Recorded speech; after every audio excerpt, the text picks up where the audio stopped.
গুলিবিদ্ধ হবার 1 মাস পেরিয়ে গেছে এবং দুঃখজনক হলেও সত্য যে এখনও তদন্ত এবং আসল যারা আসামি ছিল তাদেরকে গ্রেফতার করবার ক্ষেত্রে খুব বড় ধরনের সফলতা আমরা দেখতে পাচ্ছি না।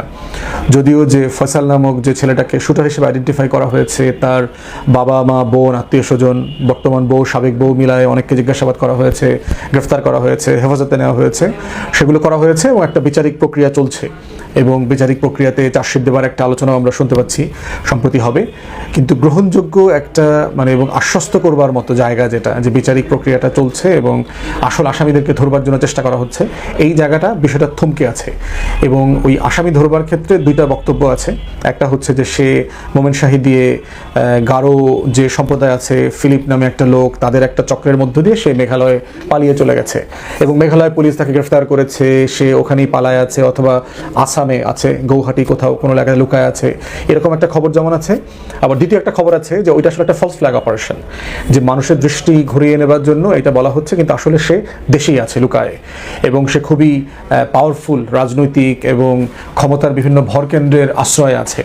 তো সেই জায়গাটা আসলে আমরা খুব সিরিয়াসলি বুঝতে চাই এবং আমরা চাই এটার একটা ডেভেলপমেন্ট হোক। এই ঘটনাটা যেন সাগররুনির মতো মাসের পর মাস বছরের পর বছর না ঘুরে এবং 123 বারের মতো চার্জশিট দেওয়ার দিন তারিখ পরিবর্তন করবার কোনো নাটকে পরিণত না হয়। তাই আমরা অন্তর্বর্তীকালীন সরকার এবং যারা এই বিচারিক প্রক্রিয়া, তদন্ত প্রক্রিয়া, পুলিশিং, এসবিডিবি যারা এগুলো করছে এবং গোয়েন্দা সংস্থাগুলো, তাদের যারা দায়িত্বশীল ব্যক্তিবর্গ আছে তাদেরকে আমরা আহ্বান করছি যে জাতির এই সূর্য সন্তান, বাংলাদেশের আজাদির এবং ইনসাফের লড়াইয়ে কিংবদন্তি হয়ে গেছে আমাদের ছোট ভাই হাদি, তার মৃত্যুর বিচার, তার শাহাদাতের বিচার যদি আমরা করতে না পারি, তাহলে গণ অভ্যুত্থান পরবর্তী নতুন বাংলাদেশ বিনির্মাণের যে লড়াই, সেটাকে ছোট করা হবে, হেয় করা হবে। এবং ফেব্রুয়ারি মাসেও যে নির্বাচন আসতেছে আগামী দিনে, সেই নির্বাচনের একটা মুদ্রা জায়গা হচ্ছে জুলাই সনদের ভিত্তিতে বাংলাদেশটাকে ঢেলে সাজানো, নতুন রাজনৈতিক বন্দোবস্ত করা, সংস্কার, বিচার, এগুলোকে এগিয়ে নিয়ে যাওয়া।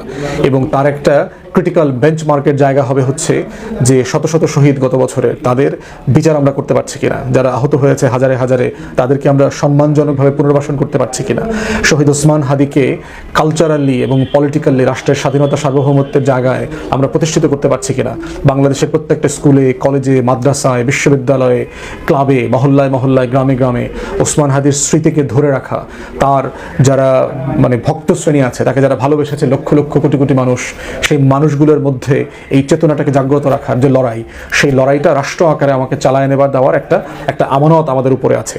এবং সেটার শুরুটাই হতে হবে একটা ভালো ন্যায্য বিচারিক প্রক্রিয়ার মধ্য দিয়ে।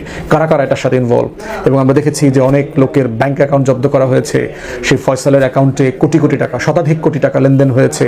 এই প্রত্যেকটা চক্র এবং যে সকল ফেক কোম্পানি করে এই লেনদেনগুলো করা হয়েছে, তাদের পিছনের ক্ষমতাধর লোকগুলোকে আইডেন্টিফাই করা, এটা খুবই জরুরি।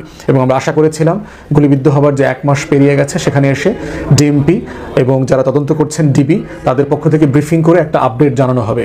এবং জানালে পরে যেটা হবে যে আমরা সিরিয়াসলি জানতে পারতাম যে আসলে আপনারা চেষ্টা করছেন, আন্তরিকভাবে করছেন এবং কাজের অগ্রগতি কী।